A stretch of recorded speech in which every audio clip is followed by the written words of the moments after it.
here we go. Let's put Dutch in his regular spot. There he is. We're all straight now. Welcome into Smack Talk, everybody, here on the Sportskeeda Wrestling YouTube channel, or excuse me, the Wrestle Binge by Sportskeeda Wrestling YouTube channel and the Sportskeeda Wrestling Facebook page. Now I'm all straight. We are here on our new normal time, 10:05. 10:05 every week now, right after SmackDown. Of course, recapping the latest edition of the Blue Brand on Friday nights and hitting all the major news stories, or at least the biggest ones this week. And of course, today we will be talking about the debut of Collision tomorrow, which means the return, the second coming, shall we say, of CM Punk to AEW.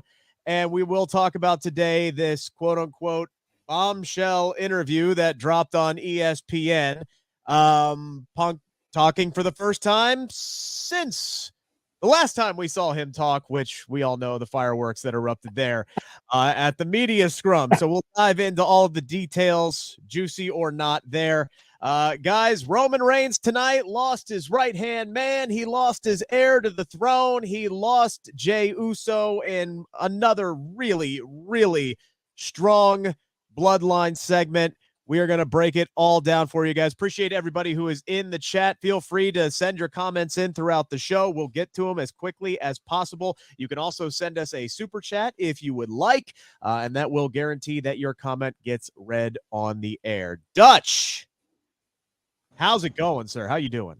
Well, I wasn't here last week because of a family emergency, but I'm back now.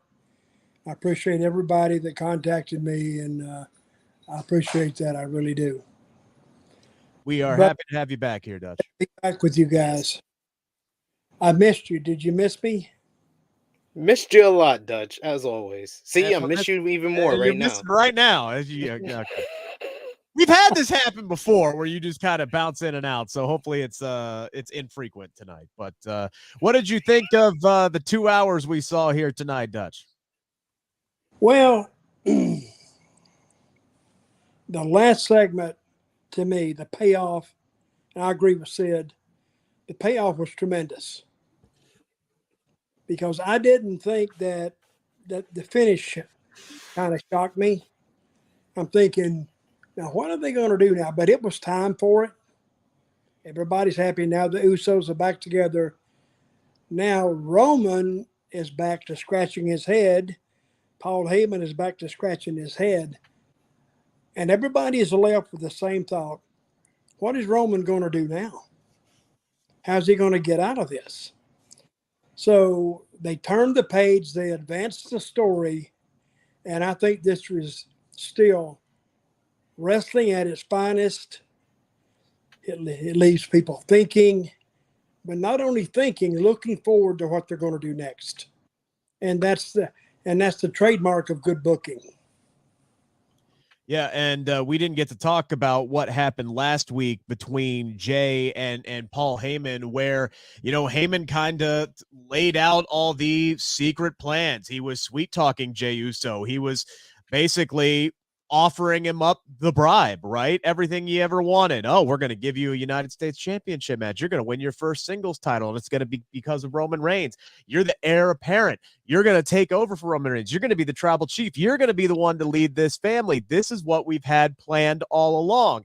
And then we get this main event segment tonight where Roman Reigns comes down, or shall we call him real quick? Shall we call him belt collector Roman Reigns here, SP3, as they unify the championships. They give him a shiny new one, but Paul Heyman comes down with the old ones anyway. But this is so Roman Reigns' character. Before you continue, you didn't say that correctly, Rick. What? You mean to say, SP3, you were right. He has all three titles. I said this when they introduced the new title 2 weeks ago. I literally said, I was like, Paul Heyman walked out with both of those titles still. I'm pretty sure Triple H's solution for Roman having 2 world titles is create 2 more world titles and just give another one to Roman. And if you will recall, I said I would not be shocked because this is totally Roman's character. It's 100% what he would do. He loves his trophies, and that's why he had the 2 belts all along, and he's going to keep all of them. I did like the backstage segments tonight where they were all kind of like stacked like the skulls of Tuganda, like for anybody who, has ever seen The Phantom. There's an old school reference for you. But I loved how they were stacked up and displayed tonight. I still love the gold belt personally. I think that thing shines up really, really nicely. But anyway, he comes down to the ring. He asks for acknowledgement, and then boom, we are off to the races, because as soon as he asks for acknowledgement, here comes Jey Uso down to the ring, and Roman simply asks him, hey, are you in or are you out? Jey says, you want me? Paul Heyman has to go. And that's when Roman gets into sweet talk mode, right? He sits there and he says, hey, look, all right, Paul Heyman, he's mine. He's my guy. He's my wise guy. He's not the wise man for the bloodline. He's my advisor. All right. When you lead the bloodline, you can pick whoever the hell you want. So basically, Paul Heyman is Zazu from The Lion King. That's who Paul Heyman is. He is there to assist Mufasa until Simba is ready to take over the throne. And if Simba wants to keep Zazu around, great. If not, see you later, you're hyena food. All right. And that's basically who Paul Heyman is right now. And he's sitting here and he's talking about, hey, look, Paul Heyman saying we were going to set you up starting now. We're going to build you up. That's total bullcrap. We've been building you up for the last 3 years, right? You went from, I loved how he mentioned the fact that it took 10 years just to get you guys on WrestleMania. Since I took over for you guys, you've main evented everyone. I got a big pop when he said the 10 years. Dude, because it's factual. And like, look, man, he was right. He's like, look, we've elevated you. You went from, a twin to a guy who's main eventing SmackDown, a guy who's competing for World Championship, a guy who's main eventing pay-per-views, who main evented night 1 of WrestleMania this year, defending the Undisputed Tag Team Championships. Everything that Roman Reigns said was 100% on the nose. And for a second there, you're thinking, this sumbitch is going to do it again. He's going to pull it off again. He's going to sweet talk Jey Uso and manipulate him like he's done for the last 3 years. Until Jimmy comes down. Jimmy says, hey, look, I know you're not buying this. I know you're not buying this. And at this point, we are like 12 minutes into this here, SP3. I was buying it. I was buying into it. I said, hey, he's making a lot of sense. I mean, he was making a lot of sense. Jimmy Uso sitting here saying, don't buy his BS. And it was right around here, SP3, you thought things kind of hit a little bit of a snag, a little bit of a lull.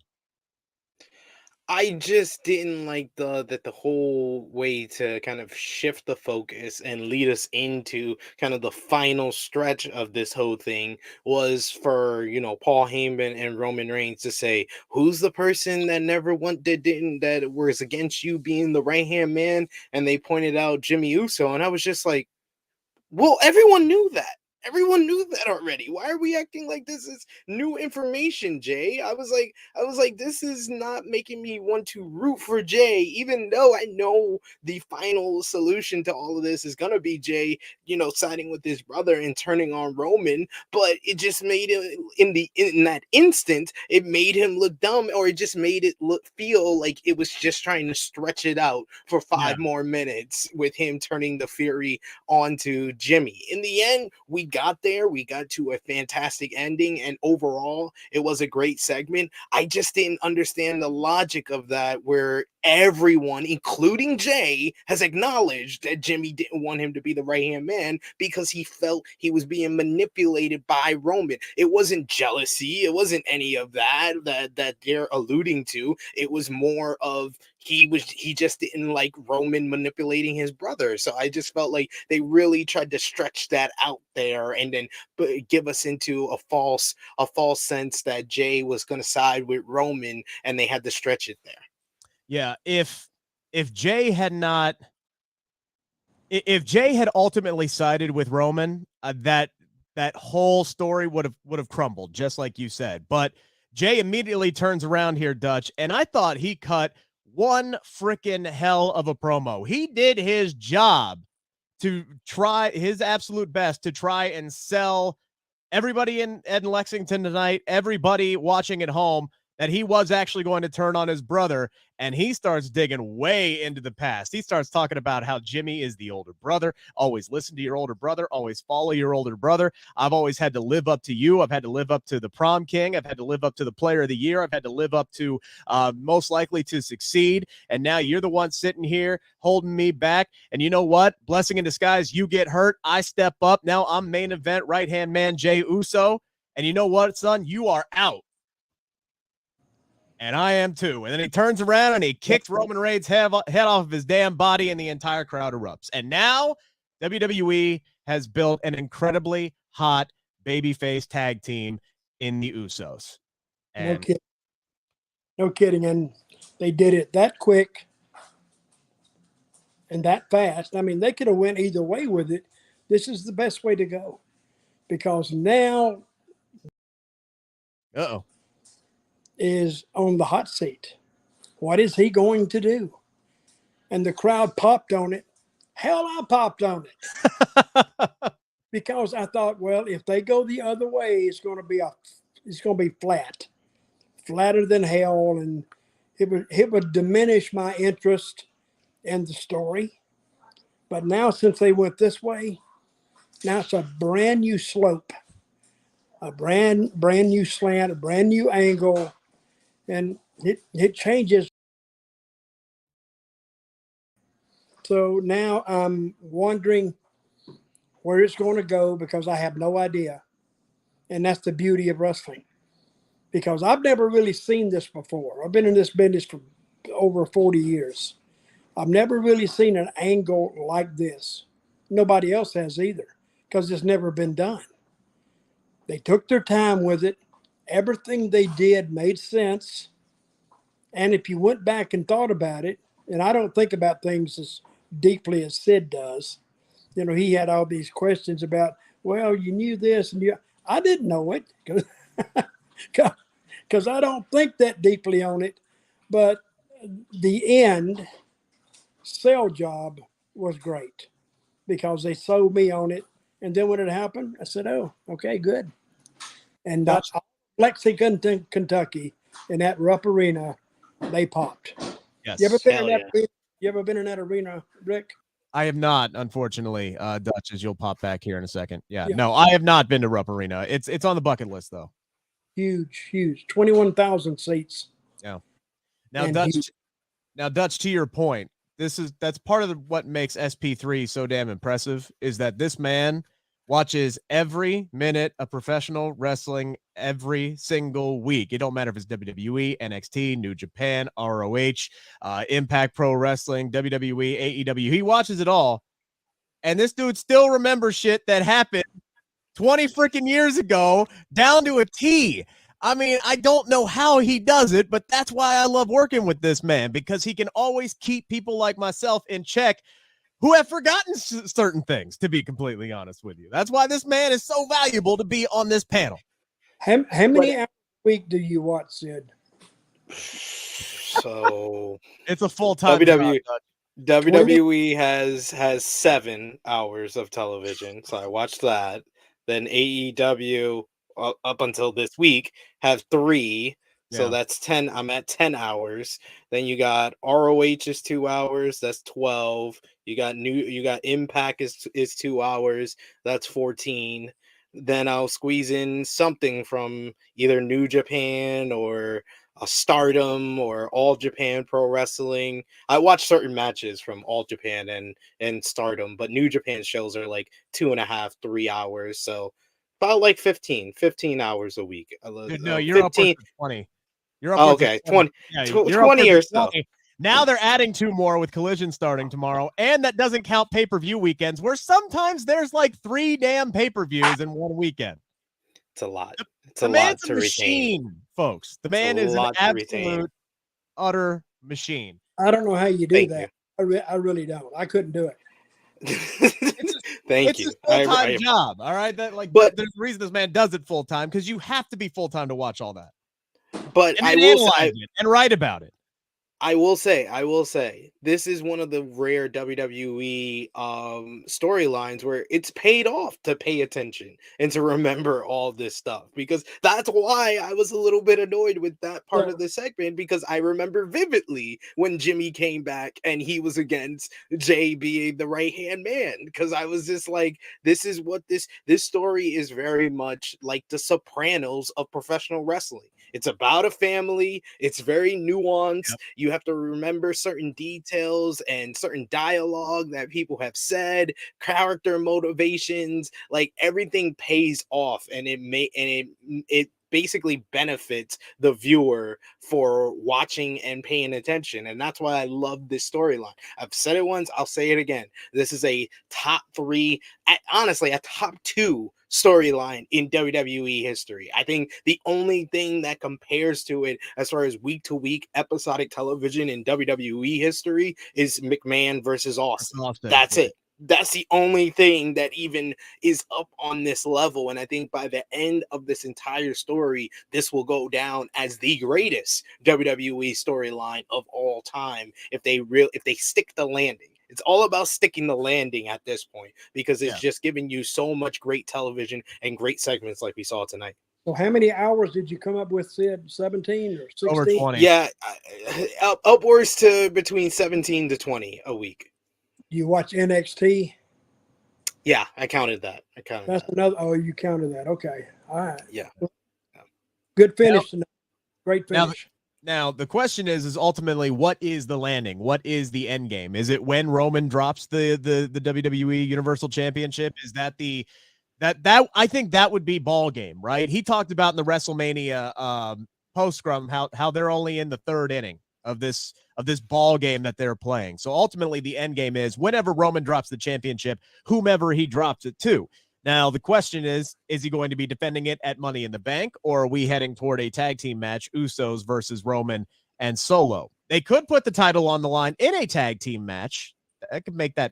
They've done that before, but yeah, I think after this segment tonight, you got to do Usos versus Solo and Roman at Money in the Bank, and then you have the Usos win there to set up who versus Roman at SummerSlam. Whether that's just Jey, honestly, at this point, it has to be Jey. I think Jey is. I've said it since Royal Rumble. Jey is the breakout star. It's like watching a movie that has all these big names in it, all these big names involved, and then it's like the supporting actor is the MVP of the whole entire film, and that's Jey Uso.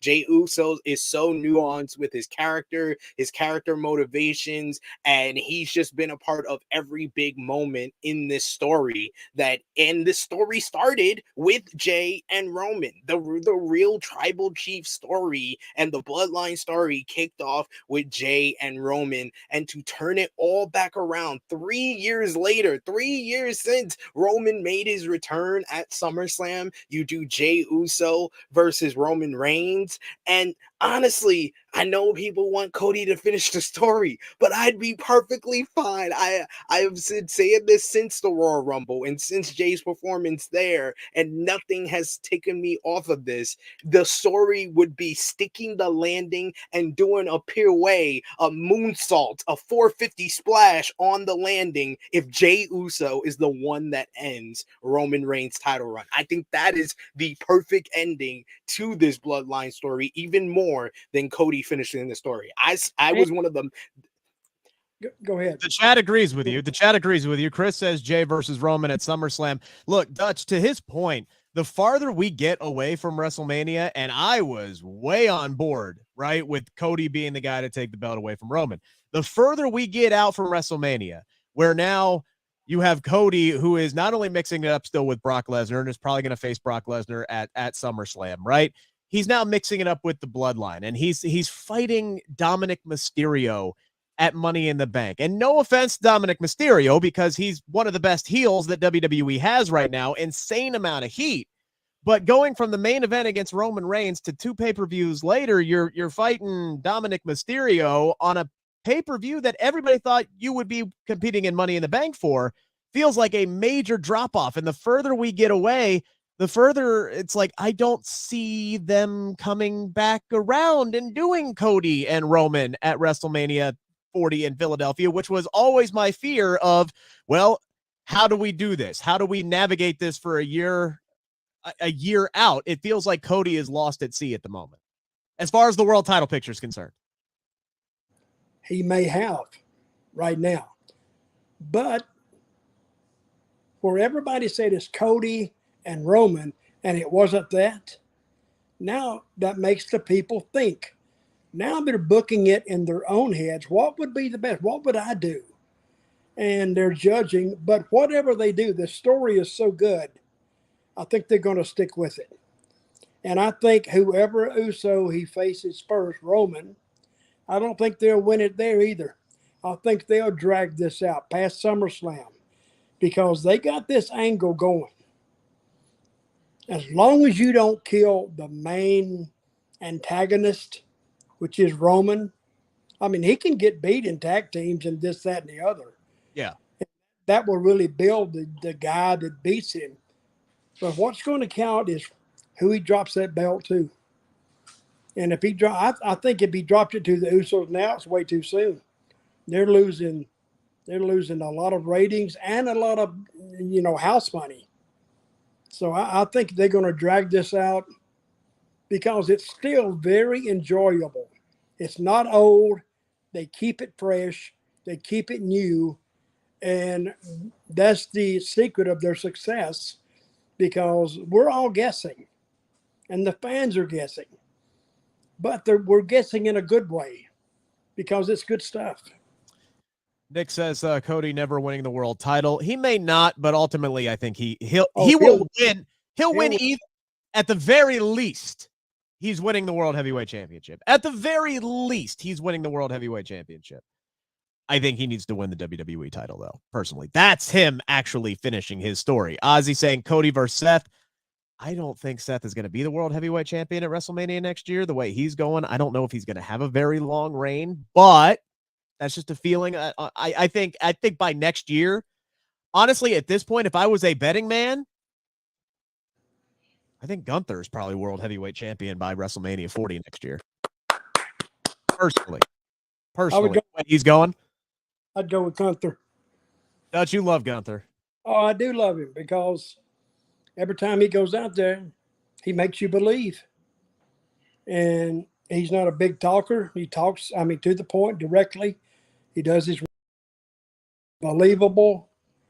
And see, they got a lot of money with Roman and Gunther, really, if you think about it. Yeah. And I think Gunther and Cody, you got a lot of money.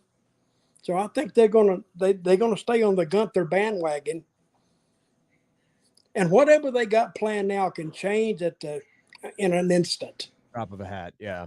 Yeah, because they're listening to that crowd, and that's telling them, or it's telling Triple H exactly where to go, which is good. Now, if you're a fan, if you're a fan of Gunther like Dutch, I'm just gonna throw this out there. Follow me on Twitter. All right. Follow these gentlemen as well, too, because they're both fantastic. At Dirty D Mantell, at True Heel SP3, as you see on the screen. If you're a fan of Gunther, if you're a fan of Chris Statlander, or you're a fan of Zoe Stark, follow me on Twitter because I talked to all three of them within the last week, and you can find all that stuff right there on my Twitter page. It is there ready to go for you. One of the other few things that I did like about tonight, guys, leading up to the event were all the other little segments involving the Bloodline and Paul Heyman. Even something as simple as Jey Uso walking to the ring and he passes Sami Zayn, and Sami Zayn doesn't even say anything. He just looks at him, gives him a nod, gives him a little smile, almost like Sami knew what Jey was going to go out there and do. And he was like, attaboy. Like before he even did it, he gave him an attaboy. The other thing I love tonight is really what they're doing with Solo.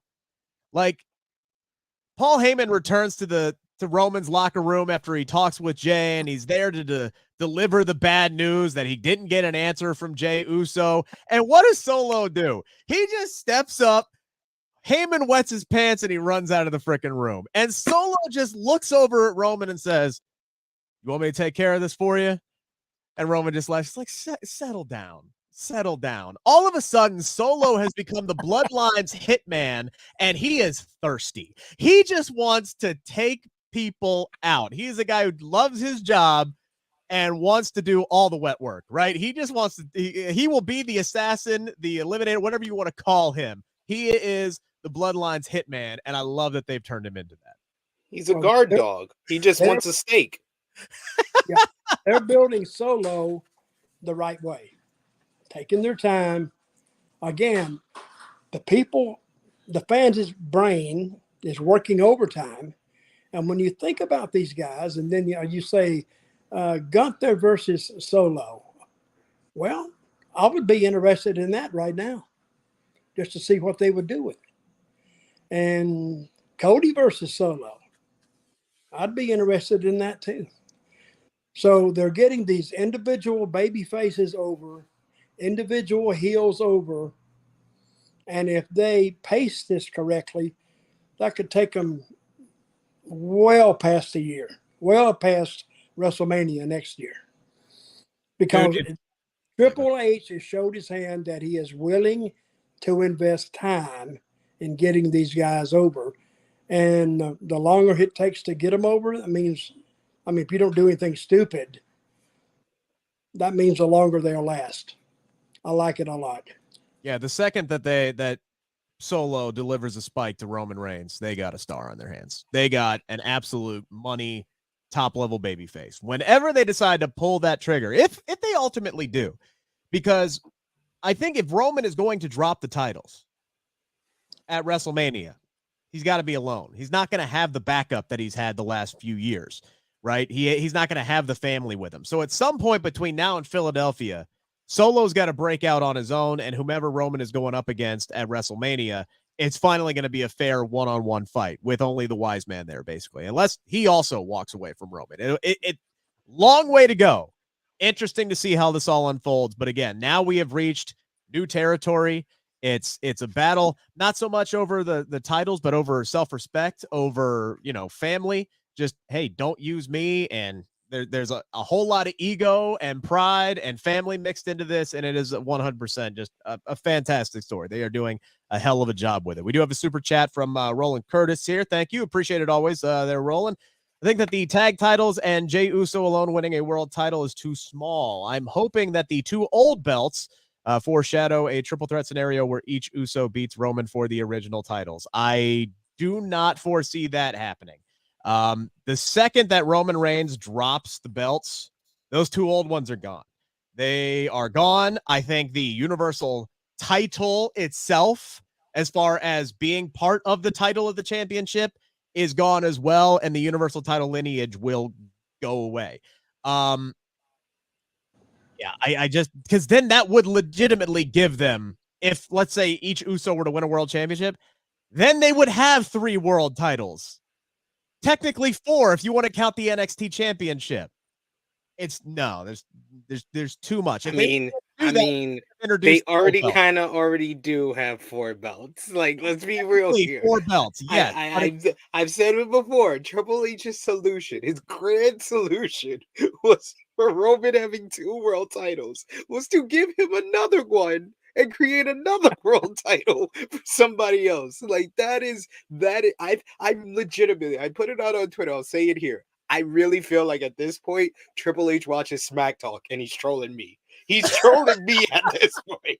He's trolling me because I said all he does is come up with bigger problems instead of solutions to his problems. And at this point, I think that he is a genius. He is the cerebral assassin, and he's trolling me by doing this. And I love it. Triple H. This is your best work yet as Booker. Now, I will, Dutch, I kind of agree with Roland on one thing, though. Just Jey Uso, if that ends up being the SummerSlam match, just Jey Uso versus Roman for the title, it doesn't feel like it's enough, right? Like, it feels like it should be for the title and for the title of Tribal Chief, right? I've like put everything out there on the line. If Jey beats Roman, not only does he get the belt, he gets the entire damn family, and Roman's out. That position of the Tribal Chief takes on a big importance now. Because if he's the tribal chief, Paul Heyman is gone. Oh yeah. They've already established that. So, but if they put the title up and the tribal chief position, I mean, they could. I don't know if they can break that up or not, but that's another good angle they can do. They can get another week or two out of it anyway.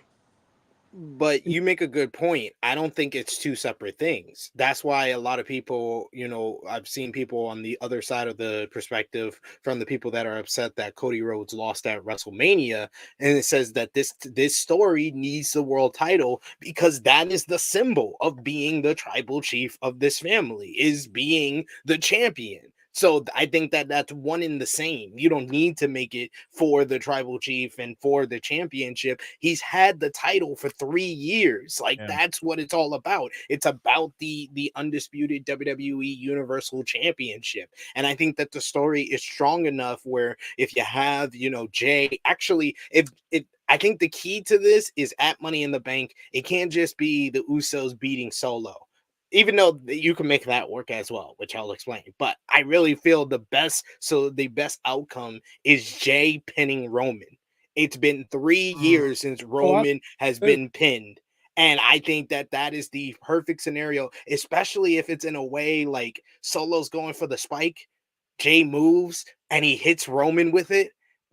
That's adding that protection, and then you're giving a reason for Roman to turn his fury, the fury that's been directed at the Usos since WrestleMania, onto Solo, because Solo is the person that really he blames and is the real reason why he's finally lost after 3 years. Especially if you're gonna have Roman then beat Jey at SummerSlam, at least give them that, where Jey is the first person to pin Roman in nearly 4 years. That would be the big thing. I was going to say, because right now you got to go back to December of 2019 when Baron Corbin pinned Roman Reigns. That was that whole dog food mess, right? The whole covered Roman in the dog food on the turnbuckle, and then he beats him in a match, and it's like, oh man, how much has his career turned around since right then? One Roman Reigns. These two guys went in two separate directions, Corbin and Roman. But you can also make it work where you can have the Usos pin Solo, and then Roman can blame Solo. That's two straight losses in tag team matches because Solo lost. I didn't lose, you lost. And Solo's been the loyal soldier. He doesn't even call Roman Roman. Even when the Usos were subservient to Roman, they would call him tribal chief, but a lot of times they would just call him Roman or Us. They would just call him that. With Solo doesn't even call him Roman, doesn't call him Us. He calls him my tribal chief. I'll do this, my tribal chief. I got you, my tribal chief. You want me to handle this, my tribal chief? And then you can turn it around, and that would be a huge moment within itself in this whole story. If Solo then, after Roman kind of turns his fury onto Solo, he says, Roman, don't talk to me like that. Like, that would be a huge moment where you'll get the, he said open. He didn't call him my tribal chief. Like, there's so many different ways that they can go about it now. No, but I do like. Go ahead. Sorry, I was like, I do like the idea of Jey pinning him at Money in the Bank to set up the world title match at SummerSlam. I love that idea because if there is any validity to, like, if let's say WWE really had the plan that they laid out, right, where they want Jey Uso, they think Jey Uso is somebody who can ascend to that next level, who could be a world heavyweight champion, right? Having him pin Roman Reigns in the middle of the ring, first time in 3.5 years, they make that man. However it gets done,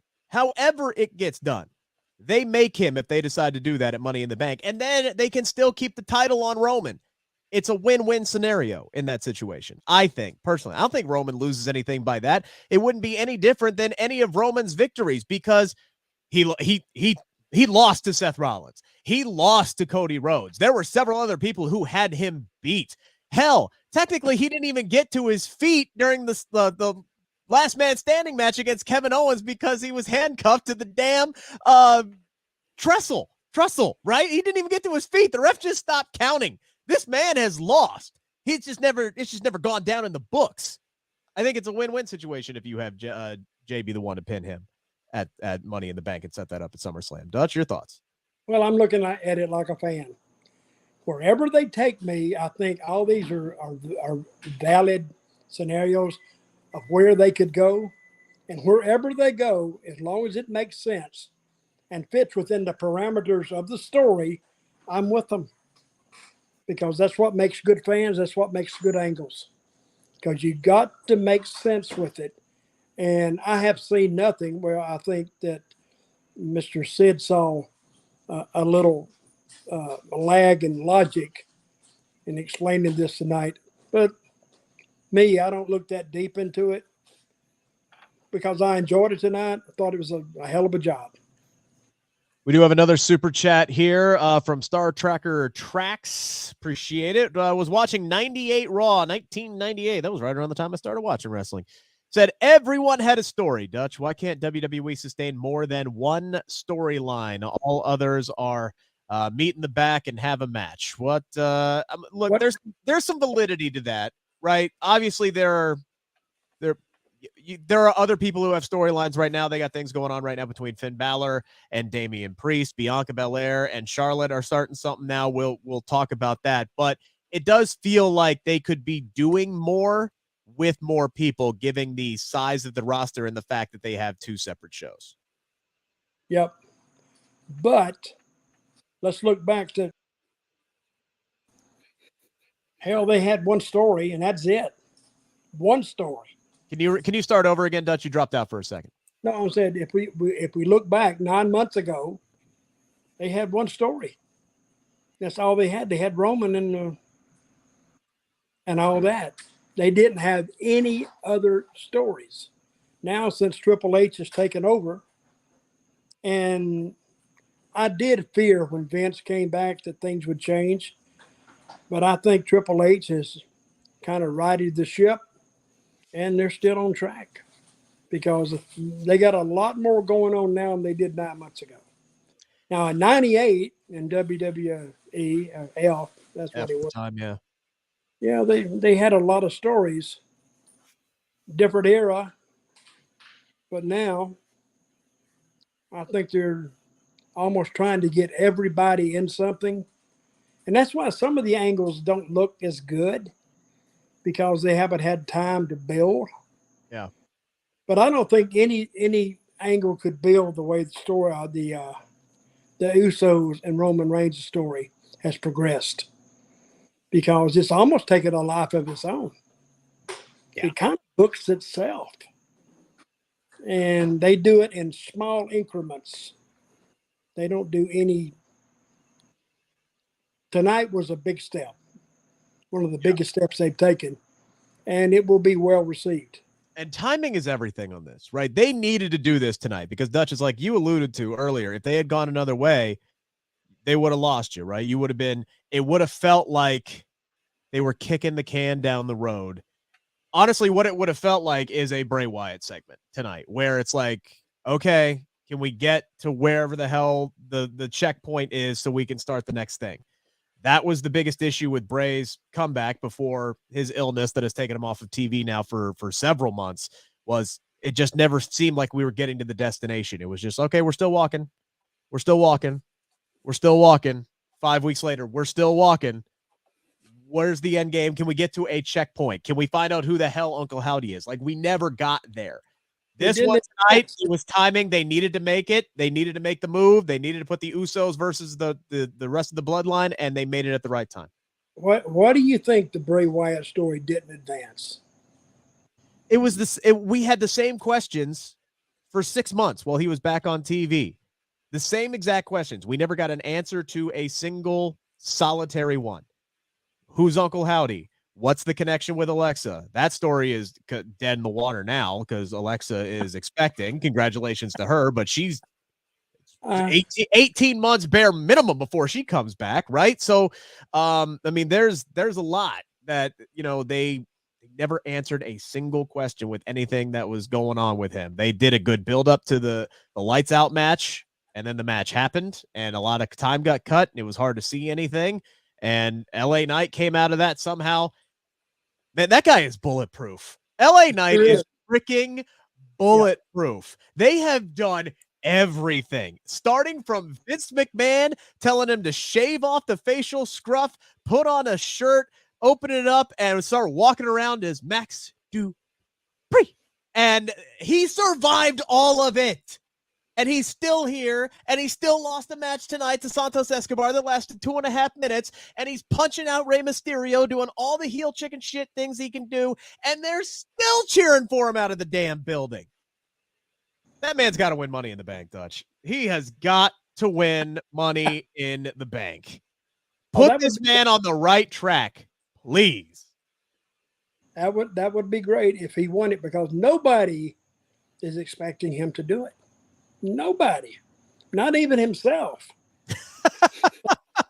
If he went and he won, that would be a big, big advancement for him, but one that he could handle and one that he could step into and own.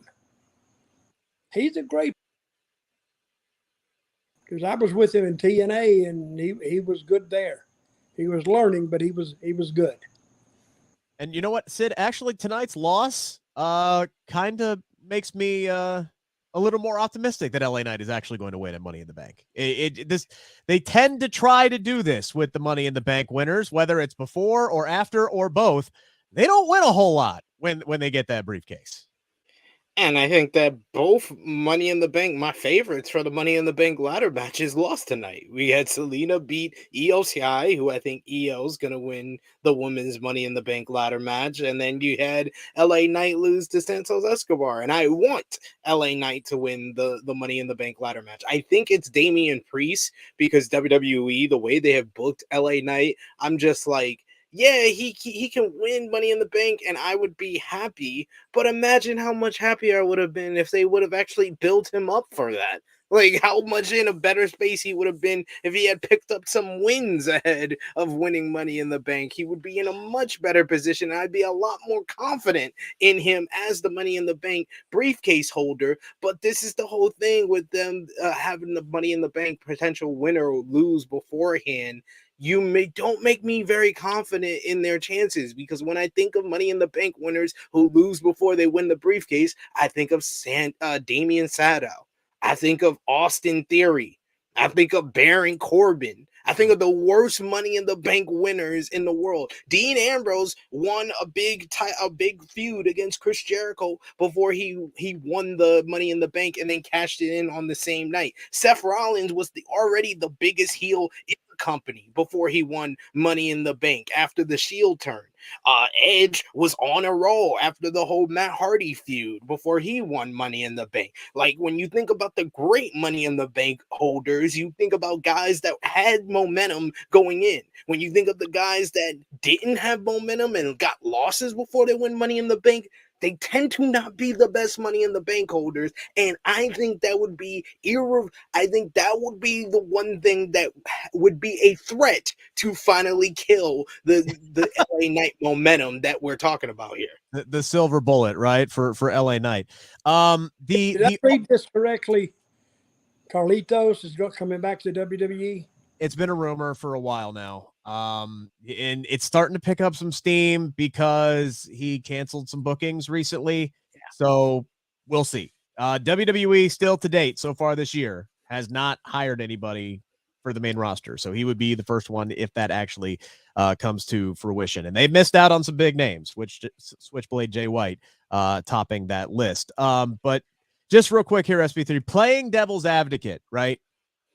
I could see where WWE could go, okay, we don't have to build up this guy too much because he's already over as hell, and we start building him up after he wins Money in the Bank. That's when his push really starts. And honestly, we're kind of in uncharted territory here because, yes, I know Vince is hanging above and he's making changes every now and again, but they seem to really kind of be more structural changes than story changes, switching up matches, match orders, and things like that. He seems to really, as of lately, be trusting Triple H in his direction. We don't know how Triple H will book a Money in the Bank winner from jump, right? The one that he chooses to hold the briefcase. We saw how he booked Austin Theory last year, so he's off to a bad start. But we don't know how he will book his pick. right? He will really prove something to me. I will truly believe that we are in uncharted waters if the women's Money in the Bank briefcase holder has it for longer than 48 hours. If that happens, I will believe that we are on a new track here. And I think that maybe you could put the belt, you could put the briefcase in the hands of somebody like a Zelina Vega and put it in somebody like an LA Knight and really start and elevate their pushes from the moment that they get the briefcases and build up to the cash in instead of, oh, well, we'll just make people forget that they have the damn briefcase and he'll lose a million times. Dolph Ziggler might be the only one that like breaks the mold of what you were talking about, because that guy didn't win a match for, unless his briefcase was on the line, that guy did not win a match for like a year until he cashed in on Alberto Del Rio and won the belt. If memory serves correct. No, he actually won a feud against John Cena.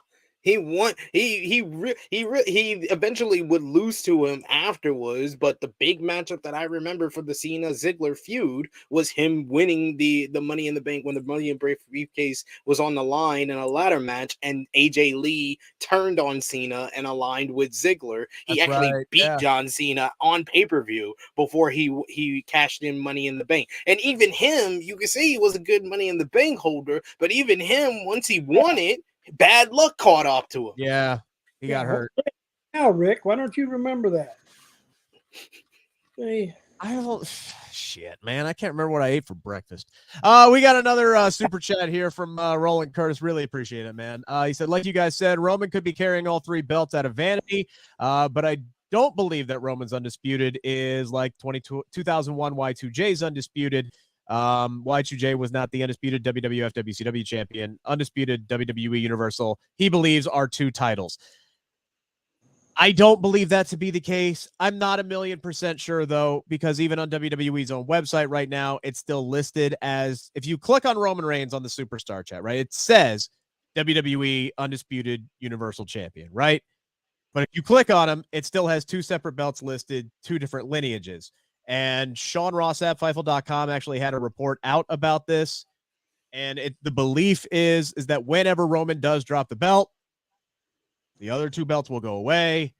The separate lineages will come to a close. All of this would have happened already if Roman's reign didn't start with the Universal Championship. I think this is Triple H playing the long game to ultimately retire the Universal Championship and go back to WWE World Heavyweight Championship like it was back in his heyday. But I could be wrong. The only thing one thing is for sure, Roland. We're not going to know until Roman drops the damn belt.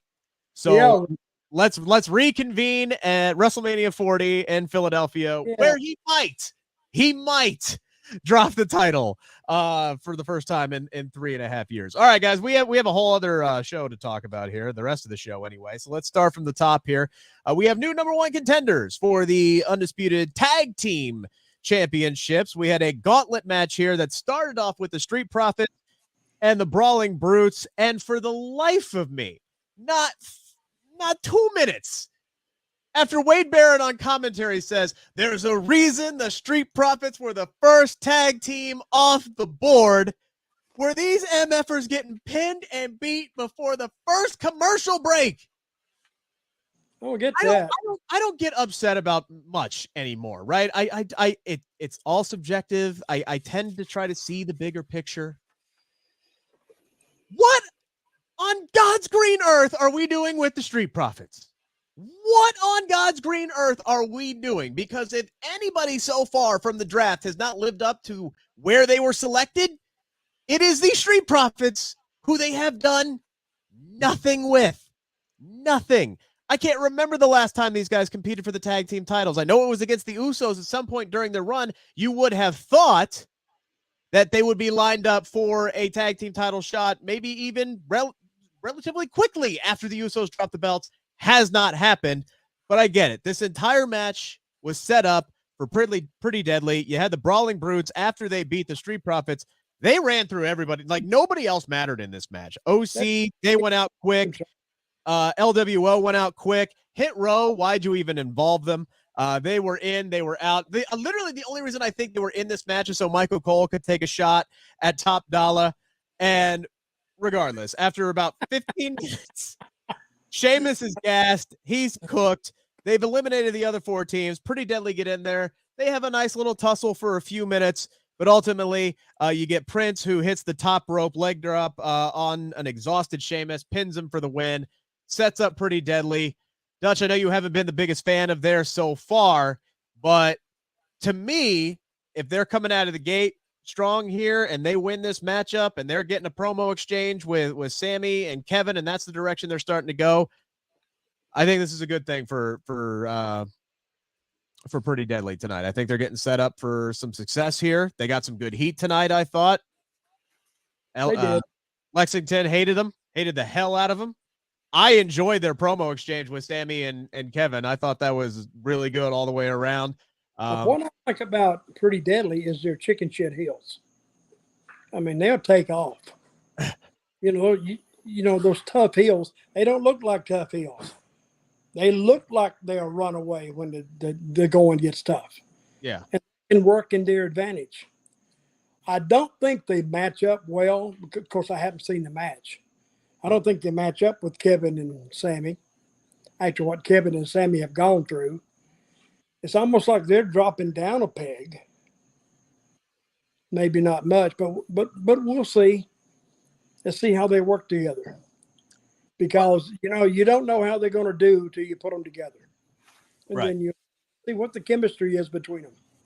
I mean, almost by default, SP3, KO, and Sammy have dropped off because they detached from the hottest story in WWE and are now in the tag team division, right? With sans Usos, sans Roman Reigns, and Solo Sikoa. So just by default, they have dropped down. But they're on Raw. They're feuding with Imperium. And they're wrestling, with Gunther, and KO and Gunther had a great match a couple of weeks ago, right? And, they, to WWE's credit, since they put them on KO and Sammy, the tag team titles have now really become a focus again, where they were kind of lost while the Usos had them. And you've had every single team line up and say, hey, we got next, which is why they set up this gauntlet match in the first place. So now, it's kind of up to them to put the focus back on the tag team titles and however long they're going to have them, which may not be that much longer. I would not be surprised. Honestly, would not be surprised if Pretty Deadly wins in 2 weeks. Like, as far as like level of importance, I think you can make the argument it's either like the undisputed WWE tag team titles or the Intercontinental title is the second biggest title in this company. And it comes down to kind of a point I made earlier this week, I believe, on another channel, that the World Heavyweight Championship, they're not doing it any favors by doing these open challenges because no one's really fighting for the title. All you have to do is challenge Seth Rollins, and it doesn't matter if you lost your last match, you can get a shot at the title. But with the tag team titles, you got Imperium fighting for it on Raw. You had Judgment Day seem like they wanted a shot before they got focused on the World Heavyweight Championship. You got all these different teams fighting for it on this show. I will say, though, they did no favors to this whole tag team division on this show and this matchup. All they did was showcase and spotlight Pretty Deadly and the Brawling Brutes. And automatically, when the Brawling Brutes got by two teams, I was like, they are going to get by every single team until they get to Pretty Deadly and then lose to Pretty Deadly. It's like, this is like WWE booking for a tag team gauntlet 101. And I just don't understand why WWE has came out and had great singles gauntlet matches. Like I think about, Kofi Kingston and how he was showcased and he had long matches. He had a long match with Bryan Danielson, had a long match with Jeff Hardy, had a long match with Samoa Joe, put over Samoa Joe as this beast who tried to injure him. He had the moment with AJ Styles where he's like 11 years and that put over everybody that was in that Elimination Chamber match. I think about the year following, the year before that, you had Seth Rollins with the great performance in a gauntlet matchup before the Elimination Chamber. Like, they do the singles gauntlet so well. It's just like, why don't you ever do that with the tag team gauntlet? Your tag team gauntlet, you just treat it like everybody's a bunch of bums except for the final two at the end. And that's how it felt here. But they did a good job with that final tag team matchup. Overall, it was a fun open to the show. Really put over Ridge Holland and his improvement, as well as Sheamus being one of the more popular guys in this company right now. And Pretty Deadly, in the end, they come off like the, competent heels who are able to sneak in different ways and get the win like they have been doing here. So it put them over in the end, put over Brawling Brutes in the end. But like you said, Street Profits was in there for 3 minutes, and they're supposed to be the #1 overall tag team on this whole division. LWO looked like they were going to get momentum, and then they were gone before they can even catch that momentum. Top dollar in there. 15 seconds. seconds. That was had to be like 20 seconds at best. They were in there for like 20 seconds. OC got to go through a commercial break, but then when we come back from commercial break, they're immediately out of there. Like no one got over except for the final 2 teams. So that was my only issue with the matchup. But I think they picked the right winner in Pretty Deadly, and I think that Kevin Owens and Sami Zayn, they're not in the hottest angle right now in the company with the Bloodline. They're still kind of outliers in this, like you said, with the whole Sami Zayn and Jey Uso little segment there. He's still a part of this whole story in his little way still, but they are still making them probably like the second, third most important thing going on in the entire company. Multiple people in the chat asking the same question, but I will pull up Joseph Gonzalez because he sent us a super chat. Thank you very much. Really appreciate that. He said, I think it's time to split the Street Profits. They are going nowhere, and Ford has huge star potential. Ford's 35. They're at risk of wasting his prime years. Just a quick side note. Prime years, man. Lashley's 45. Dudes are going longer. I get what you're saying. Dudes are going longer. But every time I hear somebody say that Damian Priest is a future star and like a staple for the company, that MFer's 40. All right, so it's like it all depends. He's 40. Damian Priest is 40. I remember WWE wouldn't hire anybody over 28. If you were over 28, get out of here. True. Get a lot of use out of you. I think there's only like outside of the women's division, which most of them are in NXT. I think on the main roster, what, SP3, back me up here. There's 2 people under 28 in Dom and Austin Theory. Anybody else you can think of? Not off the top of my head. There's not that many guys that are, I mean, maybe it's Cameron. I think Cameron Grimes is in his 30s. So I'm trying to think of any of the NXT. Maybe Pretty Deadly is in their 20s. Because I'm trying to think of anyone. I know Pete Dunne. Oh, Butch is in his 20s. I'm pretty sure. Is he? Okay. Yeah. Cameron Grimes is 29. All right. And Butch is.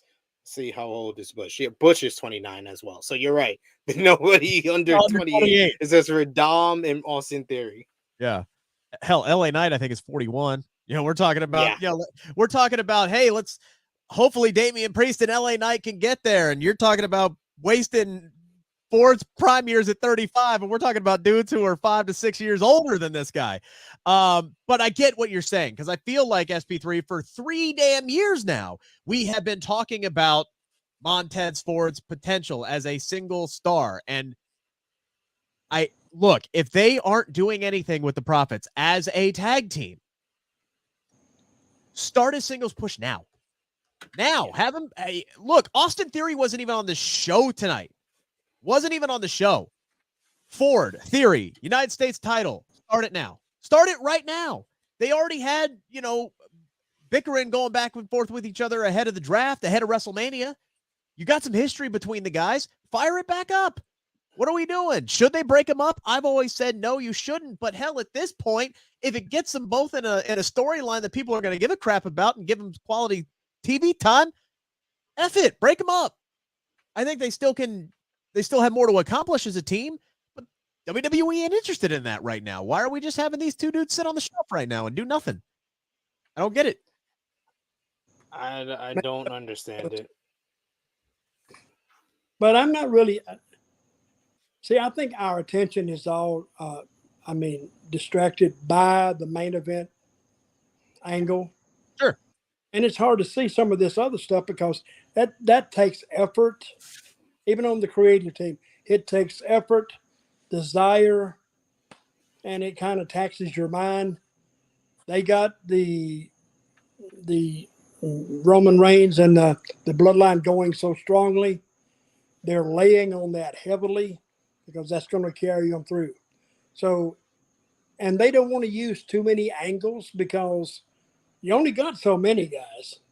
You only got so many you can use, and they don't want to use something in these earlier matches that they may have to use with the Bloodline, because if you've already seen it, people like Sid would say, "Hey, they did that the same thing with so and so and so and so and so and so. It's bullshit." So That's they'll work their big stuff with Roman and the Bloodline. And I do like, though, that I'm liking Pretty Deadly a little better now. I don't think they'll ever be your hot team, but they're pretty entertaining, and they kind of grow on you like cancer. You know, They really do. They do. Trust me. Like when I first saw them in NXT UK, I'm like, man, I don't know. I don't know if this is gonna work. I don't know. They were annoying, right? They're annoying off the bat, and I'm like, okay, I get it, but I don't know if I don't know, right? Like that's how I kind of felt about it. And then like week after week after week, I'm just sitting here and I'm like, do I like these guys? I don't know. Like after about 4 or 5 weeks, I'm like, do I like these dudes? And I'm like, yes, I do. I do. It's weird. It's I've liked them since I've seen them in NXT UK. I'm sorry. I don't know if I'm in the minority here, which I am already. But I like Pretty Deadly. I like Pretty Deadly. I've been fans of them. I agreed with Dutch, though. They didn't know where to position them so far, like early on during their main roster run. But I feel like this is the right direction. They got their biggest win yet tonight, so they're in a good side right there. Roland Curtis coming through. Logan Paul is 28. There you go. So there's somebody. I was checking all these different names. Thank you, Roland, because I was checking all these different names. I checked JD McDonough. He's 33. I was like, God damn, like really? There's I was like, what is going on with this company and their lack of youth in the male division? But this is where things have changed. This is how the game has evolved. The way athletes are built nowadays, the way they take care of their bodies, the way modern medicine has advanced. Dudes are prolonging their careers well into their 40s. And look at Sting. Sting is wrestling at, how old is he, 63? He's about to be 64, yep. Yeah, he's still wrestling, for crying out loud. And that guy had a career-ending neck injury. But what Sting does, he could wrestle till he's 80. He don't do nothing. Stands in the corner, makes a back, throws some punches. Yeah, I mean, he can wrestle in his sweatshirt until the end of time, right? He can do whatever he wants. He can do whatever the hell he wants. Stinger splash, Scorpion Death Drop. And he only wrestles like 4 times a year, really. A year. But he's still going, right? He's still going. Still going. Io Sky and Zelina Vega had a match tonight, one in which Zelina got the win in another, man, kind of paint-by-number scenario that they've been doing with Damage Control here. Ultimately, I get the point of it, right? It's to drive home that they're not on the same page, which we get because they have not been on the same page for quite some time now. It almost feels like Dakota getting hurt threw some stuff off, and it took them a while to figure out exactly what they wanted to do between Io and Bayley. So I'll give them some credit there, but or a little bit of slack there, I mean. But Sky had the match won. She has Zelina rolled up, but Bayley's arguing with the referee, or the ref is arguing with Bayley. So the ref didn't get the 3 count in time. Then Io does the dumb babyface move where she goes over and she starts screaming at Bayley, and they are having a conversation that feels like it took 45 seconds while Zelina is just standing back there doing the LWO. Hey, I'm going to do the 619 here. And after what felt like an eternity, she finally hits the 619 and pins her. I think that whole sequence needed to be much faster, because the longer that, Sky is just arguing with Bayley, sticking her head out between the ropes and kind of doing this little shoulder look, like the longer, like it killed the whole segment. If that whole thing lasted 5 seconds, great. I think that would have worked out so much better. But regardless, it still feels like anytime they want Damage Control to lose, this is the play they run. It's like a football coach who constantly runs halfback dive on first down because one time he got 6 yards out of it, and it hasn't worked since, but he just keeps running the same damn play over and over again. They need to call a different play. That's what I was saying anyway. They need to call a different play with damage control. Then after we come back from commercial break, they run a different play with damage control because Io and Bayley are arguing backstage. Shotzi interrupts. She challenges Bayley for her spot in Money in the Bank. And then Io says, "You're on." She will put her spot on the line in Money in the Bank, which makes me think, Dutch, Bayley's not making it to Money in the Bank. Well, I don't think that'd be a big loss, to tell you the truth. So, okay. This thing keeps jumping back and forth here. Yeah, we noticed. My eyes are crossing. I'm going, what the hell? I'm getting dizzy watching this crap. Yeah, your internet keeps dropping you out for a few seconds, every couple of minutes, but it's fine. You're still here. You're saying my internet or your internet? Yeah, so I believe it's yours. I think it's yours. I'm gonna call my internet company and tell on you two guys. Okay, So sounds good. to get a real hot email about you need to stop talking badly. Tell your neighbor to stop playing around with you.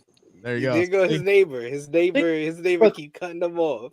Yeah, the thing with the girls, I'm not into that. If you're gonna do it. But I mean, I think they saw Vega, her reaction in Puerto Rico. Sure. And they said, wow, we might be missing the boat here. And since that time, they pushed her. Yeah. So. And they've kind of done the same with Io Sky, who is a heavy favorite to win the Money in the Bank ladder match. But I don't know, SP3. Now? I'm sorry? Who is the champion, Io Sky? No, Who's the champ? Asuka. Asuka's the WWE women's champion here. You wouldn't know that because she wasn't on the show tonight. I'll get there. Zelina has more victories since Backlash than she had before Backlash. Before she got a shot at the world title. Yeah, absolutely. SP3, I feel like Bayley would be somebody who would be pushing, like behind the scenes, who would be pushing to give Shotzi an opportunity in Money in the Bank. But I feel like the match loses a bit of juice if both Bayley and Io are not in Money in the Bank. I feel like they both need to be there. I don't want Shotzi to replace Bayley in this Money in the Bank ladder match. I don't either because I'm just going to be honest. I like Shotzi. Think she is talented. But the last time she was in Money in the Bank, woof. That's all I can say, ladies and gentlemen. Last year's Money in the Bank with Shotzi involved, woof. And I think that one of the selling points of this woman's Money in the Bank is the fact that, you have that whole dynamic with damage control. Yep. You got the Zoe and Becky feud going on. You got Zelina, who's picking up momentum. Did they address who's filling this last spot? Did they say if there's a match on Raw to fill the last spot? Because I got to assume it's coming from Monday Night Raw because there's already 3 SmackDown superstars in the match. But they have not said what the last qualifier is yet. No. That's so weird. That's so weird to me that because they promoted stuff on Raw but I didn't see anything for the women's Money in the Bank. So I was just like, I'm wondering if they want it to be Indy Hartwell and they're just waiting to see if she gets cleared in time to do it. Maybe that might be part of the. I wouldn't even say no. I would say like Candice is right there. So why not just put Candice and have her face like Nikki Cross and start that whole program again or something like that. Well, if you're going to do that, they've taken that whole family off of Raw for the last few weeks. Now, I think Johnny's going to come back in Cleveland. I think he's fighting Seth Rollins on Monday. I think that's who's answering the open challenge. And then Tommaso can come back and they'll finally fire up whatever the hell they're doing with the way over on Monday Night Raw. But it's weird that they have not at least said what the last qualifying match is just yet. But they need to have Bayley and Io in the match because we're already going to get outside interference with Trish. That's happening. Yes. Trish is going to get involved. So you can't have Trish and Bayley get involved from the outside. So nothing against Shotzi. I would like to see her get a chance to redeem herself because, yeah, she fumbled the ball last year at Money in the Bank when she got the opportunity. But no, they need both Io and Bailey in there. So Yeah, who wins it? who wins? I think Bailey. Yeah, who wins it? I think Io. think I think Io. Io Sky's to lose. Yeah. Yeah. Similar to Zelina, they heard her reaction in Puerto Rico, and I think they want to start pushing her as a babyface. And they need another babyface in the women's division because I'm honestly wondering if they have one anymore. Let's start to the Grayson Waller effect here, right? First off, Grayson Waller so far has not wrestled a match yet. I'm looking forward to when he finally gets to wrestle a match. They're slow building him. They want to put him over as a personality first. The man looks like he's living his best life. He looks like he's having the time of his life. He's interviewing Charlotte Flair tonight, and he is coming off, and I can tell it's an act because he's not that great of an actor, but he's coming off so flustered and starstruck. A mark. He was a mark for came Charlotte. off as a mark for Charlotte Flair tonight, and it was such a nice touch that added it added something to the segment that it really needed because for Charlotte's role in this, if she's a babyface, then I'm the president of the United States of America because Charlotte came off as a cocky heel if I have ever seen one in my life. Grayson Waller does there's two, you guys know this, there's two styles of interviewing, right? You ask a question or you make a statement and hope that the person you're interviewing goes off of that statement and then gives their opinion. Grayson went with the latter, and Charlotte just stared at him for like 5 seconds and was like, you can ask me a question now. And I'm like, oh, that's a bitchy thing to say, right? And then because I've had people do that to me before, all right? And it is kind of a dick move to say that. And then he asks her a question. She says like 2 words. And then she sits there and she waits for Grayson. She goes, you can woo now. And I'm just sitting there like, what are we doing here? And then Bianca's music hits and this thing finally picks up where it's Bianca, it's Charlotte. Bianca's all pissed off because Charlotte cut her in line last week, did the Charlotte Flair thing, even though it makes absolutely no sense. She loses to Rhea. She leaves for 3 months. She comes back, and now she's challenging Asuka again. And Bianca has a right to be pissed off because Bianca has the automatic rematch clause after she just lost. And Charlotte is sitting here throwing her resume at her, and Bianca is like, look, okay, screw you. Because, yeah, you're a 14-time world champion, but you lost that damn thing 14 times. I held on to mine for 400 and some odd days. So you know what? Take your 14 and stick it where the sun don't shine, right? And these two are clapping back at each other. And Bianca said, look, I'm going to be there in 2 weeks. Whoever wins, I got next. And you're going to know it. And the whole thing, while this was I thought this was a good promo exchange, it was who wasn't there that I think screams volumes. The fact that Asuka was nowhere to be seen tonight, did not make an appearance, now suddenly feels very much like an afterthought. And yeah, Charlotte Flair's winning the title in 2 weeks. And it's going to be Charlotte and Bianca at SummerSlam.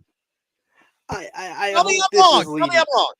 I can't say you're wrong, but I'm hoping this leads to a triple threat. At the very least, make it a triple threat, and you can still tell this story. But I love the fact that Bianca Belair wasn't what the usual people against Charlotte Flair. They kind of just take it on the chin that she's this, well-decorated, highly decorated performer. Bianca said, put some respect on my name. She's like, I'm the longest reigning women's champion of the modern era, and I didn't need 14 times to do it. Like, yes.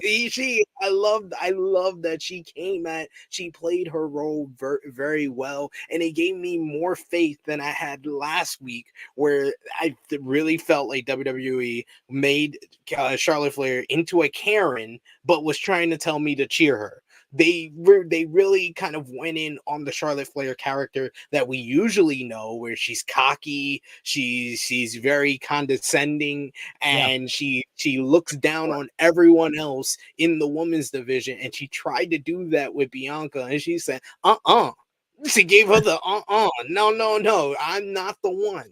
You could do that Yeah. to everybody else. You're not going to do that to me. I'm going to be here in 2 weeks. I got next. I love the dynamics of their characters together, but I do agree with Rick that it did speak volumes that WWE did not trust Asuka to be involved in this in some way, somehow. I agree what you guys said.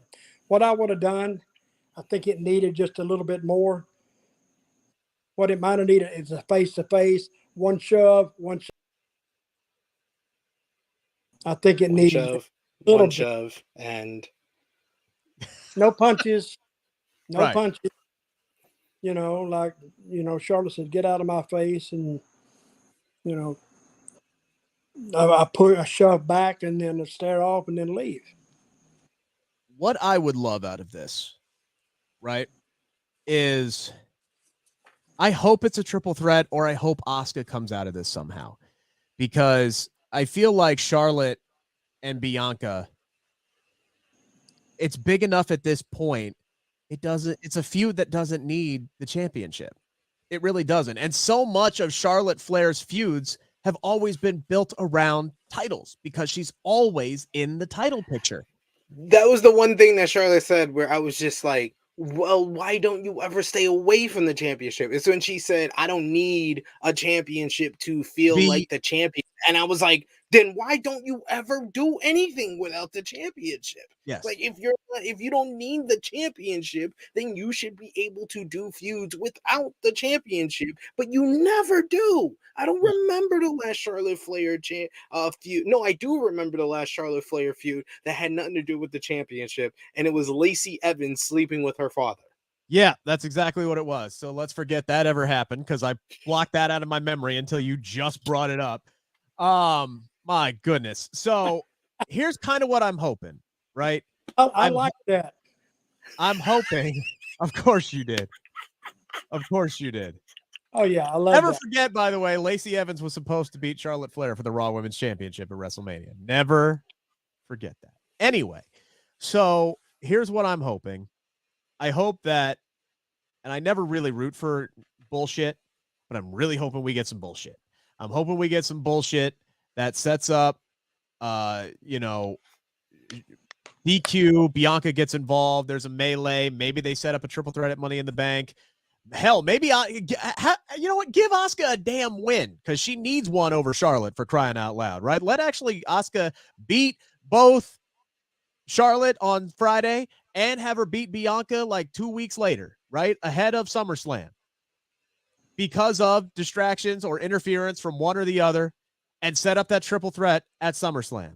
And then you know what? At SummerSlam, Io Sky cashes in on that triple threat, wins the damn title, and sets up Asuka versus Io, and then you can continue Bianca and Charlotte because they don't need the championship.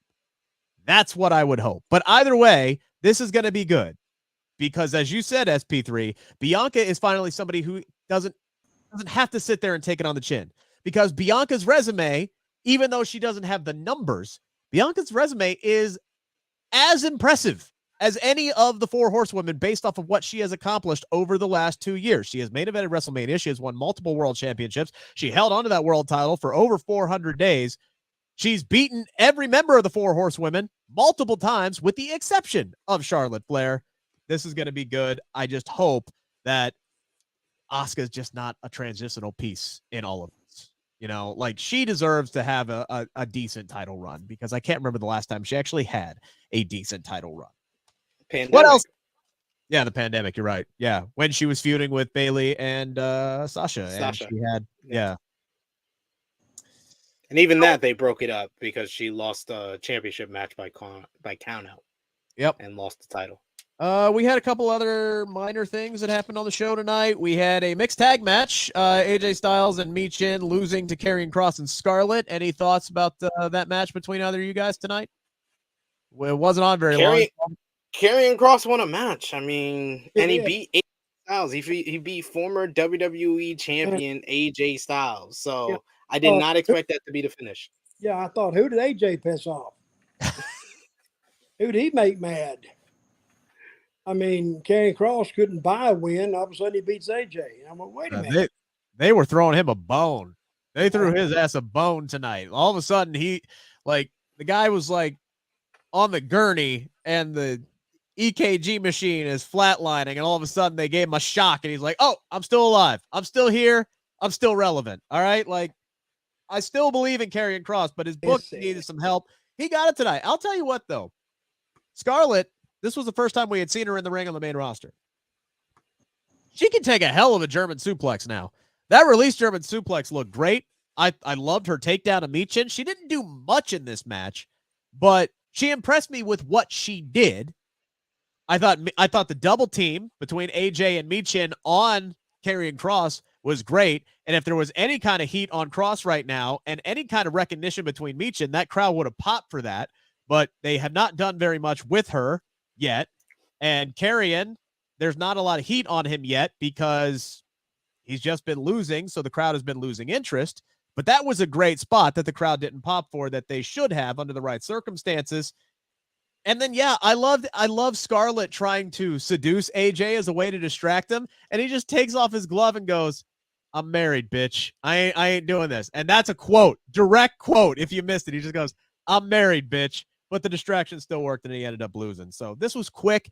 I would have liked it a little bit longer. This really did. So his wife cost him the match. Wouldn't be the first time. If anybody remembers Samoa Joe and AJ Styles. Wendy! Hi, Wendy. How's it going? But Dutch is I think you made a good point that Karrion Kross getting a win over AJ Styles should just feel like, oh, this is a big win for Karrion Kross. But Dutch automatically said his first thought was, what did AJ do wrong? Because that was my first thought as well. I didn't expect that. I don't think anybody else expected it either. No. I don't think it did a lot for you. I don't think it hurt AJ. I didn't think it helped Karrion. It was just a match. I honestly swear to God, I thought match was over when he had Styles Clash. I was like, damn, they're about to beat him in 2 minutes. Like, really, I thought it was, and I'm like, oh, thank God that, Jesus. But I like Karrion. I like him as a person too. I think he's great. I hopefully this is the start of something for him, but we'll see. It's better than what they've been giving him as of late. Only other see him beat AJ in a singles match. Yeah, then I'll take it seriously. You know what? I want to see him win a match without Scarlett helping him. That's what I want to see against anybody, literally anybody. That's become a crutch that they lean way too much on. Like Karrion Kross, he's a big dude. He's a monster. He should not, much like Roman, right? I feel like they lean on that too much with the Usos helping him out. He should not have to get help to beat Madcap Moss. Right? I'm sorry. He should not. That should not be a thing. I think the only other thing that we haven't mentioned yet was Baron Corbin kicking the crap out of Cameron Grimes to set up a rematch backstage. So Baron Corbin utilizing his free agent status to just go everywhere. I'm sick of that already. If I put those two together again, I don't give a shit. I wish they would just both beat the shit out of each other and fight out a side door. And don't say any more about him. I'll tell you what, though, he threw his ass into that damn road case. I mean, that was pretty damn good. Look, they're finally doing some stuff with Corbin, at least, right? He's got an NXT championship match that he's going to lose, but he's got an NXT championship match with Carmelo Hayes, and he's got a match with Cameron Grimes. He's reached that point in his career where it's like, go home. He's reached that Dolph Ziggler stage. Like, unfortunately, he's still really talented. He's a great in-ring worker, but they're just never going to do anything of substance with him except use him to help put other people over. But hey, it keeps you employed, though. Like, he's got a job and he's going to do it, and he does it well. Hey, as long as he's got a job, Corbin's got 2 feuds going on. I'll give him that. He's got 2. He's doing a lot better than he was a year ago. Yeah. Corbin's got one going with me, a feud. I don't want to see him. Hey, when Corbin's on the screen, nothing against him personally. That's when I go and get something to drink or do something else, because it's going to be over in just a minute. And so I come back, and maybe the commercial will be over, and we'll go on with the show. I'm telling you right now, if they would just utilize my idea and just make Corbin like whatever brand he's on, make him the pit master, like really, like have him do his barbecue and just start like giving away free food in the parking lot and make that like part of his gimmick, he would be the most over baby face in the entire fucking company if he just shows up and starts cooking fucking barbecue and tailgating with people. Do that during NFL season. Well, that stuff would go great. It would go absolutely great. It'd be something that he loves doing. Obviously, he wants to go into Food Network after he's done in the ring. He's told me that his damn self. So I'd love for them to use that. There's money in that too. Think of all the Baron Corbin aprons and barbecue sets they could sell. That would be a good gimmick for him. Yes, it would. Anyway, Dutch knows that would never get over, and he won't be on TV. Well, hour and a half in, we haven't mentioned CM Punk yet. Yeah, I was gonna say we got to get to what's actually in the headline. I was gonna like do that second, but I thought we'd go through the show much quicker than we did. We spent 40 minutes on the Bloodline stuff. I think 45 actually. You spent 40 minutes on the Bloodline stuff. Yeah, I'm terrible at keeping time. Terrible at keeping time. Hey, at least, we'd only be on for 20 minutes by now if we were doing our normal show. So at least we started earlier. So CM Punk returns to television tomorrow night, Dutch, on the debut episode of AEW Collision.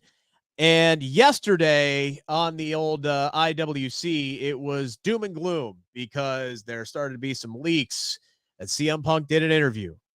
His first interview since the brawl out at All Out, and there were some things that apparently pissed some people off in this interview, and this was going to make headlines, and it did not make anything better backstage. And like I said, there were people who were really kind of pushing Punk stepped in it again. Then the interview comes out today, and thankfully I wasn't the only one who thought this. When I read that piece and I went, this is it? Literally, this is it? This is what the interview was about? It was Punk speaking for the first time and telling his side of the story, and I don't even really think he said anything egregious. And here were my big takeaways, and guys, I know you read the story as well. Let me know if I'm missing anything. Punk says that he actually regrets what happened at All Out. He regrets that it got to that point and says he did not handle the situation the right way. No shit, but he admits it. He did not handle the situation the right way. He was upset that management at AEW did not handle the Adam Page going into business for himself promo to his liking, and ultimately felt he had to take things into his own hands when he got the opportunity, hence calling Adam Page out on Dynamite when nobody knew he was going to do that, and then what happened in the All Out press conference. Ultimately, he did not believe what happened at All Out was that big of a deal, he says. If it wasn't for him getting injured, it would have blown over much quicker, but he was off TV for several months due to tearing his triceps off of the bone. Also compared what happened at All Out to a fight that you would see at an NHL game or a brawl in a Major League Baseball game. It says those stories only last a couple of days.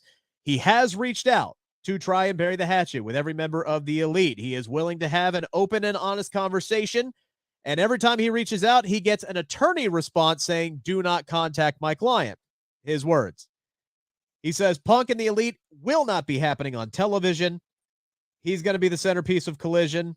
Going to be great to build a new program with some less featured stars like Miro and Andrade and Ricky Starks and the like.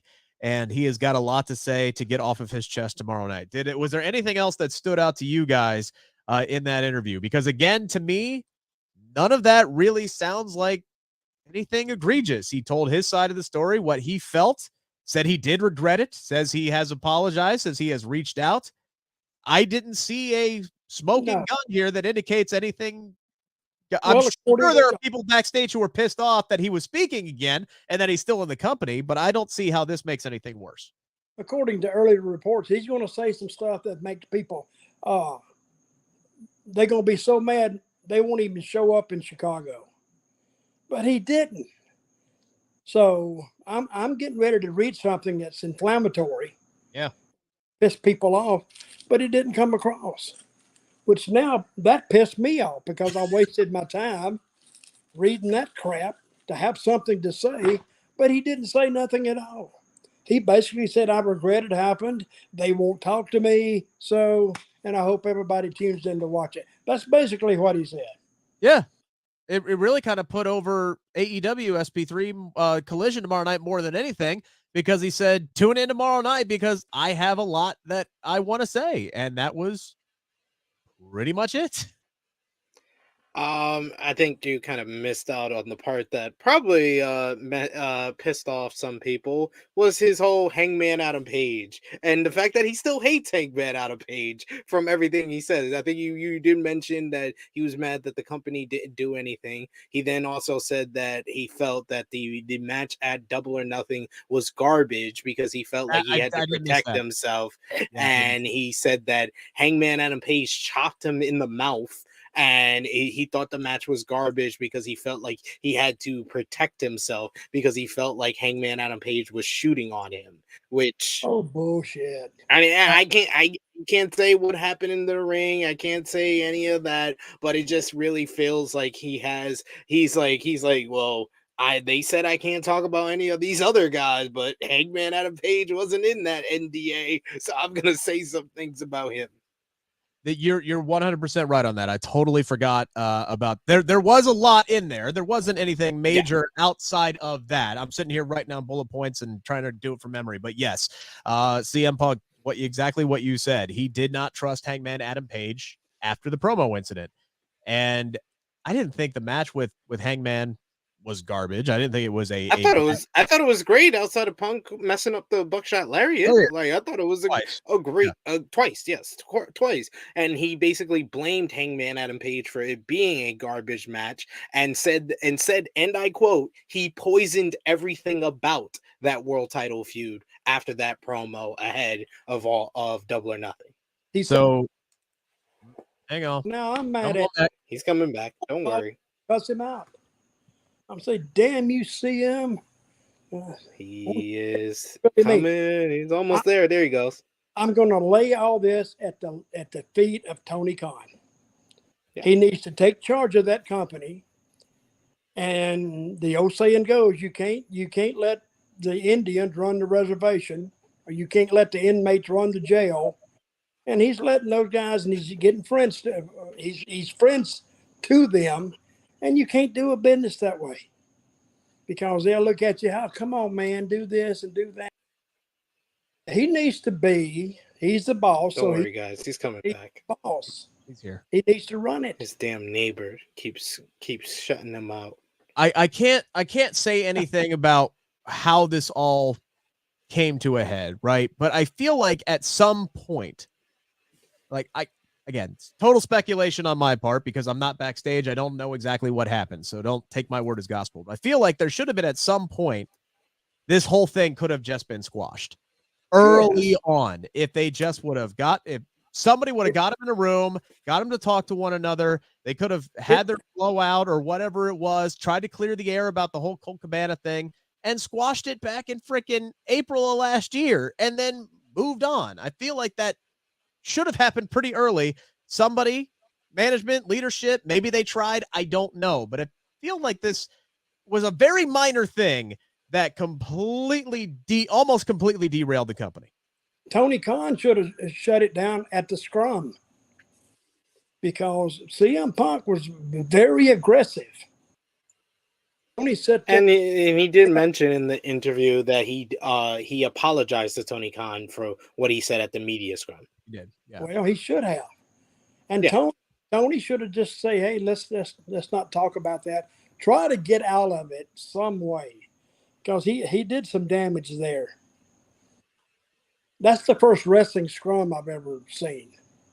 Yeah, there was a way for Tony Khan to be like, okay, I don't want to interrupt you, but let's not talk about that. Let's actually talk about, world title program and give one of those Tony Khan answers that get CM Punk on the right track. He could have done more, definitely. And I do agree with Dutch that it's on Tony Khan. All of this is really on Tony Khan because he has to deal with managing all these egos and everything that's involved here. And a lot could have happened either right after that promo when CM Punk, I guess, spoke up and said something that he didn't like how that promo went. When CM Punk went on national TV and called out Hangman Adam Page, you could have had the meeting then. Yeah. But it's just like my dude, like, okay, he says that Hangman wasn't punished, or there wasn't consequences for what he did to his satisfaction. My dude, Hangman Adam Page was like kept off TV for like a month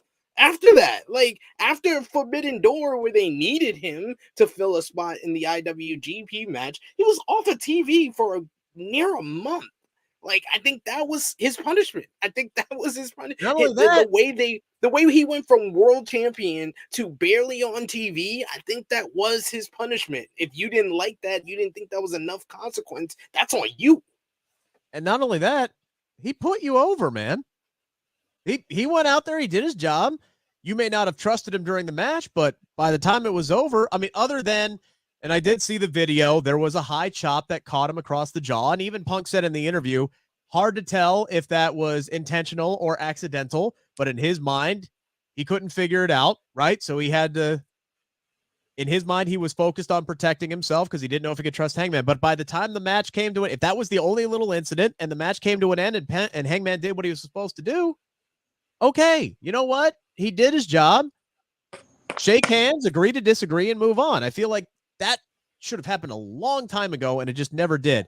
CM Punk, unapologetically, is always going to be himself, and he is going to defend himself vigorously if he believes he is in the right and he believes that he needs to defend himself. And I think ultimately that's where the lack of response to the Hangman Adam Page thing by management came in, is like he felt that as a slight to him, that they didn't feel like they were going to bat for him in that situation. So he took the bat in his own damn hands and smashed the company to a million pieces for a couple of weeks is what he did. But Hangman Page had hit me like that, oh God, we'd have had a hell of a fight. We'd have fought all over that arena, and I'd have beat the shit out of him. we would have done a 450 splash through a table and pinned him. Good thing he was with Punk. So, but anyway. Now, Dutch, real quick, because I know we're way over time here, but way over. Hell, we're in the next week. Yeah, I know. We're doing 2 shows here tonight, and I'm going to get yelled at. But CM Punk is going to be back on. He's going to be in the main event. He's working with Samoa Joe again. All right, so that should be enough to get everybody excited. We'll see what he says on the microphone because, again, you can't trust what's going to come out of his mouth other than the fact of what he's not allowed to say legally, right? So we'll see how that goes. But there's been a lot of talk about CM Punk. Eric Bischoff is somebody who has railed on him, saying that he's a major financial bust. They have centered this whole show around him. It's going to be on Saturday nights. Ultimately, do you think this is a smart gamble that will pay off for Tony Khan in building a Saturday show around CM Punk and otherwise a bunch of guys that are very talented, but so far have not really made their mark in AEW? It's premiering at a time you're running into college football season. That's going to kick their ass on Saturday night because all the marquee games, Fox and ESPN, and they'll have all the Georgias and the Clemsons and the Ohio States and Notre Dame. They're all they're your primetime teams. So when you put something up like that, you're going to lose a lot of viewers. But I guess if they do the right stuff, they're going to survive anyway. I think this first show will do 1.5 million maybe. But I think from there they're going to drop down. And it'll be like maybe Rampage. Maybe do better than that. But Saturday night is a very tricky night. Yeah, I'll on TV. SP3, I'll say this much, and I believe we talked about this earlier this week. Tony Khan has got to come out strong out of the gate on Saturday. He's put together a really, really good card. Look, Samoa Joe and CM Punk, that's a program that people have fond memories of back from the Ring of Honor days. Been a long time since those two have got a chance to square off against one another. If that's a program, if that is the big program, those two guys moving forward, that's a very, very strong start. But I mean, that second show has got to be a hell of a card. That third he has got to put everything he can out there. Boom, boom, boom, week after another, especially with ticket sales not being strong right now in Canada. Yeah, he needs to tell some stories. You can wrestle till the cows come home. It won't get you any more viewers till you tell the story. The Bloodline has showed that. Tell the story. And hell, they didn't wrestle tonight, but the story was there, and the people were interested in what they were saying and what they're going to do. So until they learn that, they're just going to be a wrestling show on TV. And you got one of the all-time great talkers in wrestling in CM Punk. So if you kick off the show with CM Punk, he's got to say something that's memorable. He's got to set up whatever storylines or feuds that you're going to do with him, whether that's against Jay White, whether that's against Samoa Joe, whether you're having someone, he's going to be on Forbidden Door and you have someone from New Japan that he's going to go up against at that show. You got to start off the show hot, and you got to start it off with one of these programs. And he's got to say something, either if this whole interview is just part of a bigger thing where the only person from the Elite he can feud with is Hangman Adam Page, and he's about to call out Hangman Adam Page. You need to do something like that. That's gonna create headlines. That's gonna have us talking about this whenever down the road. So you have to do something that's a hot thing, and you have to set up the next couple of weeks for Collision as well. Yep. I think you should call Hangman Page down to the ring. It's going to be interesting. I think the aim should be 600 to 650,000 for this show. On this show? On this debut show, yeah. Well, I think that's the most reasonable. That's the most reasonable rating. Right. I missed that big time anyway. I think you should call Hangman down. He said, I got one thing to tell you. And he said, what is it? And he slaps the shit out of him. And then they go to it. And honestly, that's one of the things that CM Punk does so well is he blurs reality and television together where you don't know what's real and what's not. So that is maybe, you know what? I know you're right. There are people within that company who maybe said, hey, look, wait till you see what Punk says in this ESPN thing. Wait till you see what Punk says in this. Maybe the whole damn thing's a work. I'm not it's a work guy, but with Punk, you never know. We're way over time. We talked about a lot of stuff. Dutch is already ready to get out of here. No, the interview he did kind of killed the show. There's nothing to look to now. The interview came off as an appetizer to what he's going to say tomorrow night. He was never going to put anything in that interview that would overshadow what he's going to say tomorrow night. He's going to say it tomorrow night to get the pop, to get the ratings, to get all of that. So I'm going to watch it. We will see indeed. SP3, what you got going on True Heel Heat this weekend? The True Heel Heat Flash It podcast tomorrow at 11:05 a.m. Eastern Time. It will be myself, Miss Chrissy Love. We'll be joined by Steven Jensen of Fightful, as well as Sportskeeda Wrestling's own Kev Kellum. We'll be talking about WWE with him. Steven Jensen will be talking about AEW Dynamite with that hot ending, as well as the CM Punk ESPN interview and why CM Punk still hates Hangman Adam Page. We'll talk more in depth about that tomorrow. Dutch, what you got going on this weekend? I kind of hate Hangman Adam Page myself. if Punk doesn't like him, there's got to be a reason. But he hates cowboys. That's probably it. Oh well, that don't sit well with me. No, but hey, if anybody wants to get a hold of me, Dirty Dutch Mantell with 2 L's at gmail.com. Catch me on YouTube, Storytime with Dutch, which is doing very well, I might add. It's actually surprised me, to tell you the truth. I got an old-time promoter wrestler from my wrestling family coming on, not this week, but next week, Ron Fuller, which is one of the great storytellers that I ran across, and he's a talking machine. So, and I have people actually calling me up now and wanting to be on the show instead of me calling them. So, and that's good. I would invite. That's when you know it's going well.